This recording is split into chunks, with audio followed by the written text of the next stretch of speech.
back with NDP5. Again, this is, of course, theme 2 of development studies. That's the NSSCO or the Namibian Senior Secondary Certificate Ordinary Level, grade 10, grade 11 development studies, which is, of course, offered at high schools all over the country and at the NAMCO, which is the Namibian College of Open Learning. Perfect. So we were doing Vision 2030. So now we are moving on to NDP5. What is NDP5? This is the National Developmental Plan, but the fifth one. That's why it's five, because we had, of course, we had three. Well, we had one, we had three, now we have five. So, what is the NDP5? This is a short-term development plan designed to provide direction for planning, implementation, and outcome for Namibia's national development agenda. Every country has an agenda regarding its development because it aims to develop the country um, in both the short term and the long term.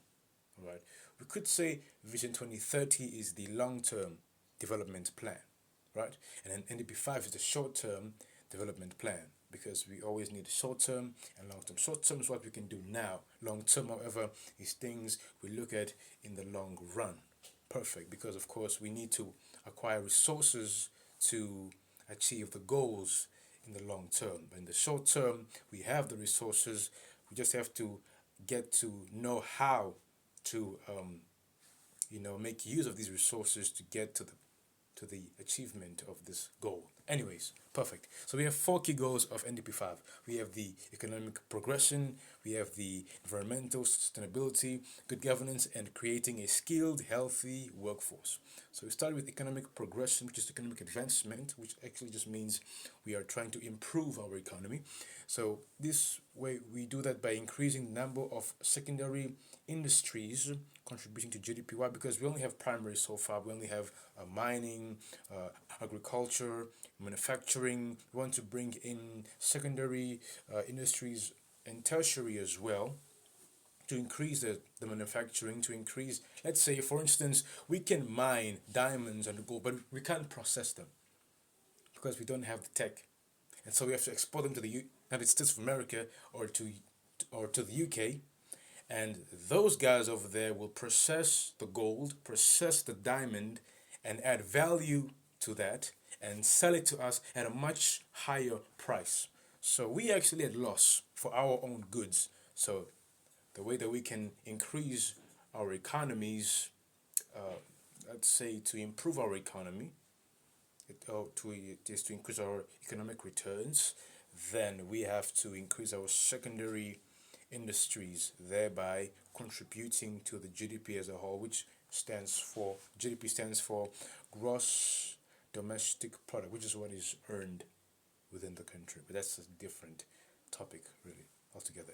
Anyways, second bullet point is to promote foreign trade.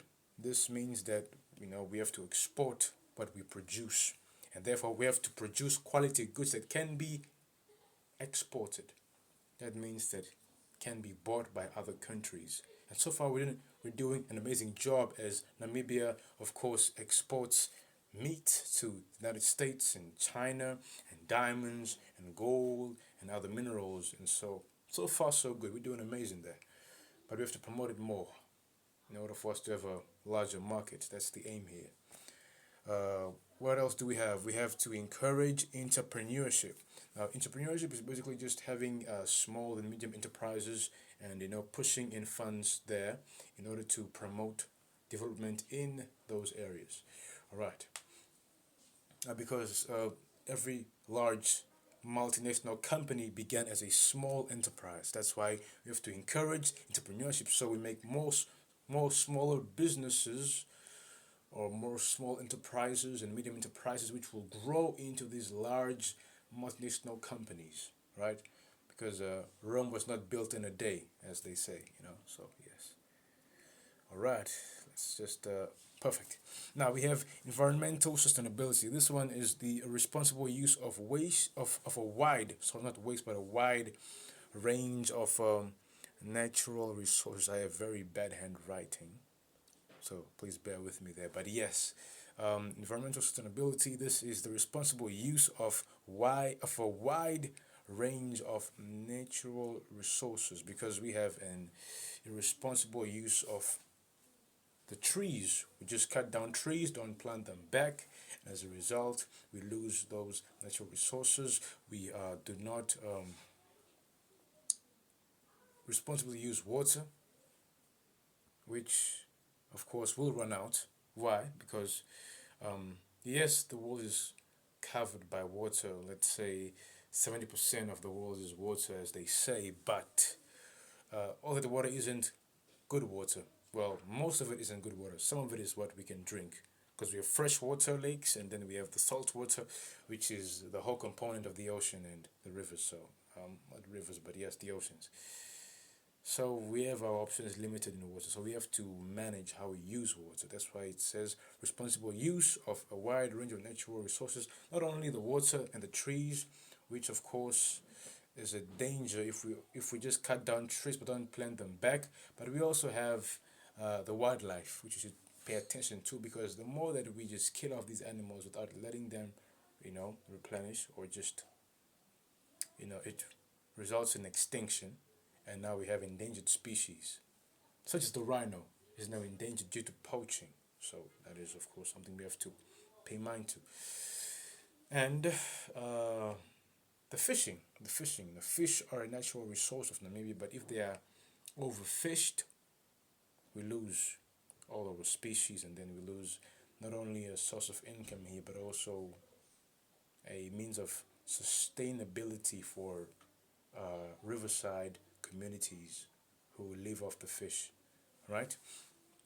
Then we have good governance, which is upholding democracy by making citizens the center of decision making. When the citizen becomes the center of the decision making of the government, that is good governance. You know why? Because then they care about you.